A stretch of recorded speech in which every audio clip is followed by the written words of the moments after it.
We don't need to tell you about law of attraction. Law of attraction is like the law of gravity. You can't turn it off, and it is always responding to everything you've got going on vibrationally.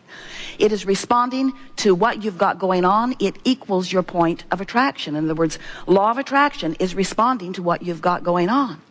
So for a while we've been explaining to you that as contrast causes you to know what you want more clearly, and always in the beginning of that knowing what you want, because the contrast has given birth to it, you're not vibrationally up to speed with it.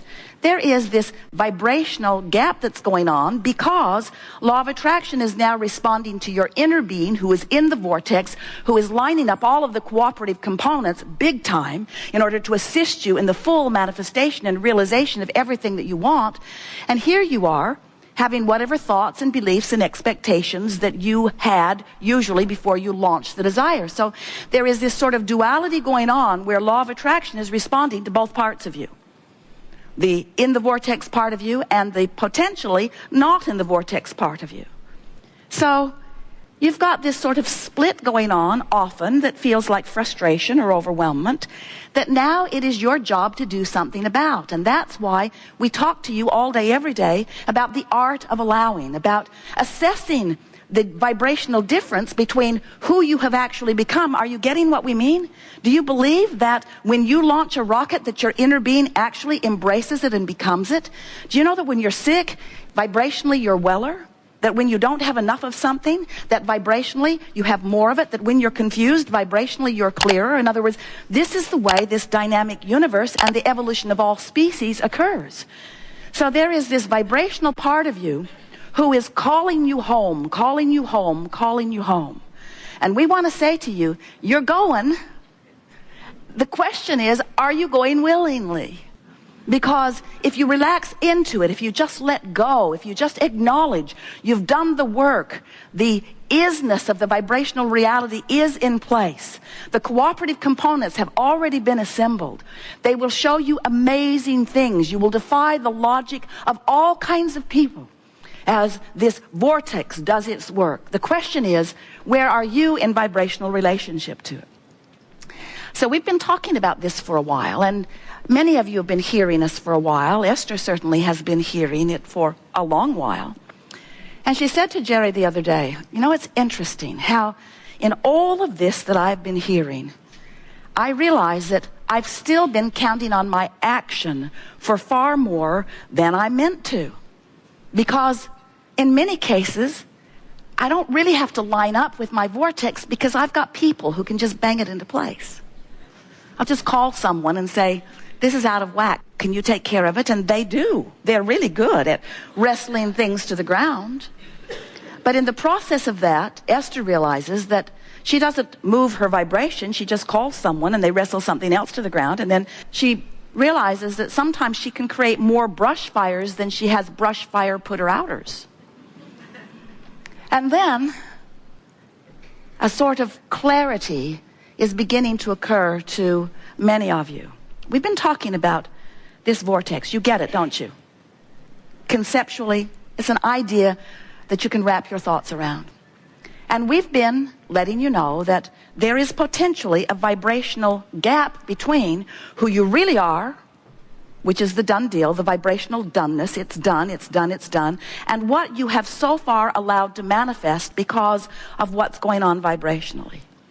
And Esther said to Jerry the other day, you know, I realize that I've loved the idea of the vortex and I have wanted to be in it as much as I can. So I have been approaching my reality by trying to think the thoughts that make me align with my vortex. Makes sense. Look for things to appreciate.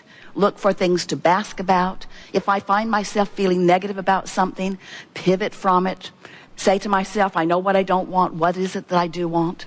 Which is a logical approach to lining up with your vortex.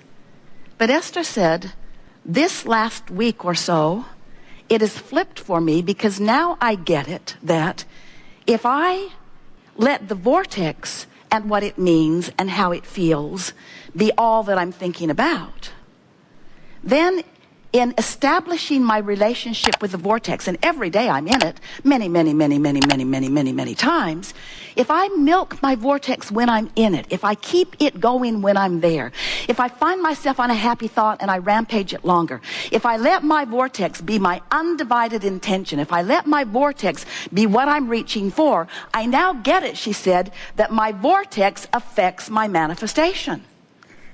It's a different way of approaching it. In other words, what we want you to gather as a result of the conversation that we're having here today, and as a result of what's going to go on in your lives in the next hours and days and weeks, as a result of what you pick up from this leading edge conversation, what you're going to come to know is that you have complete control over every manifestation that happens in your life if you approach it from inside the vortex. For example, so something happens. Maybe someone walks into your experience and they don't jive with you in the way you would like them to.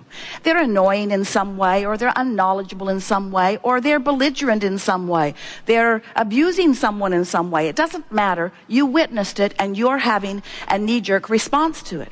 And as you're having this negative emotion, the reason you're having the negative emotion is because you're responding to it in the way that you are. And if you feel negative emotion, it means that your inner being is responding to it in an entirely different way. In other words, what you're feeling isn't about what you've witnessed. It's about your relationship with the larger part of you who's having a different experience. Can you hear that? Because who you really are is loving this obnoxious person, even though you are not. And so the rift that you've got going on is the separation is too strong of word between who you really are and who you're being. So that's a manifestation that happened. This is the thing that we want you to realize. That person walked into your life and you experienced that manifestation. When we talk about manifestations, we know you think we're talking about cars and empires and legacies and books and relationships and all those pinnacle sort of things that you have been thinking of in terms of goals that you're reaching for. But we want you to understand that what manifestations are, what we really mean by manifestation is what's happening now. This is a manifestation. This room, these lights, these screens, this sound, this people, this global audience. This is a manifestation that's happening right here and now. Your relationship with your chair, your relationship with the people you're sitting next to. This is a manifestation. It's happening now. Manifestation. Everything that is happening around you is a manifestation that is evidence of one thing and one thing only: your relationship with your vortex. Your relationship with your vortex. So the fact that this annoying person is there, or this belligerent person is there, is your manifestation, which is simply reflecting back to you your relationship with your vortex. That's all. And that's what's so interesting. Esther nearly fell off the bed, and then the chair, and then the car, and then the bed, and then the chair, and then the car. As these processes have been going through her mind, the thought processes, as she realizes that everything that's happening is a reflection of only one thing: her relationship with the vortex. So, for example, Esther said to Jerry, if I were to do something for you kitchen-wise, in my beautiful new kitchen, what would you like it to be? And Jerry said, I would like oatmeal and raisin cookies. And Esther said, consider it done. So she went to the kitchen, snatched everything out of the cupboard except baking soda, which was not there, because she has never baked in this kitchen before. And so she said to Jerry, I'm on the hunt for baking soda. And Jerry said, you know, I think I saw some in the refrigerator at the guest house, because Sylvia has freshened everything, and I think it's in there, like a freshener thing. So Esther said, I'm on it. So she jumped in the car. Now, their garage is carpeted, which is a little tricky, because on 3 occasions, Jerry has ended up at a restaurant with no shoes on. Because it just feels logical to get in the car from the car. So now Esther jumps in the car, goes through a gate or two, goes to the guest house, steps out into the gravel in her stocking feet, and says, right out loud, Can someone please explain to me why I'm here in my stocking feet? And then she tiptoes down the pathway into the cottage and thinks to herself, surely there are a pair of shoes or carpet slippers in the closet. So she walks into the closet and finds herself in very wet carpet. She calls Fidel, and he tells her, as he examines it, that the air conditioner, no one's been in the cottage for a long time, the air conditioner's been running, it's plugged up, and it is draining into the closet. And Esther is saying, now no one needs to tell me why I'm here in my stocking feet. In other words, a manifestation, a path of least resistance. Jerry wants cookies. He wants the kind of cookies that don't have the baking soda. The baking soda isn't in the house, but the baking soda is at the cottage. Esther goes in her stocking feet. Now, you might say coincidence. You might say, oh, that's one way to twist a really stupid story into something meaningful. But what it is the path of least resistance manifestation, because things are always working out for you. You see, things are always working out for you.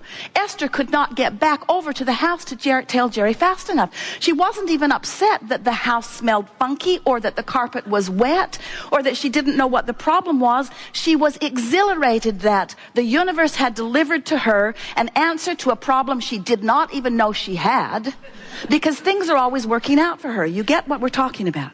Manifestations.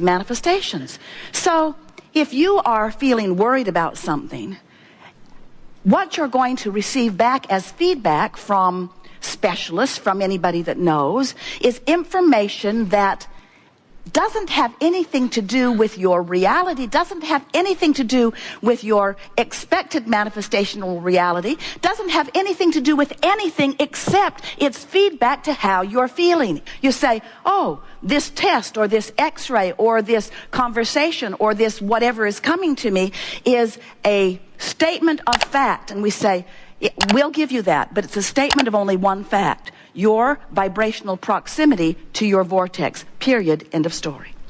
So what we want you to begin to watch for, and it will be fun for you to watch, is that if you will hear us when we say that you have the ability to develop a personal and deliberate relationship with your vortex, with your inner being, with the larger part of you, with good feeling emotions, and if you will practice the vibration of it as often as you can and milk it when you find yourself there, so that you become so familiar with the feeling of who you really are, that you will see right before your eyes manifestations reflecting where you are. Personalities of people that you know will shift. Events that have been moving in one direction will shift. You have control. You are the creator of your own experience, because you are the creator of your relationship with your vortex. And when you get that, people will say to you, what's going on with you? Why is it that you defy the odds and you defy the logic and you turn heads wherever you go and things always work out for you no matter what? And you say, or maybe you don't, because some of them are ready to hear it and some of them are not ready to hear it. I am the creator of the manifestation that comes to me, and I can control what happens to me in traffic. I can control where I am when the weather is doing whatever it's doing. I can control the relationship that I have with airline flights. I can control the relationship that I have with my physical apparatus. I can control my relationship with my children and with strangers and with family. Family! I can control my relationship with family, because I don't have to control what they think or what they know or what they do. I have one very simple task. I know that who I really am exists as a loving, expansive, expanding, eternal being, and that part of me is the largest reality that exists. And I have access to the awareness of my relationship with that. And now I've got that down. Everything in my experience is not just working out for me eventually, it's working out for me now.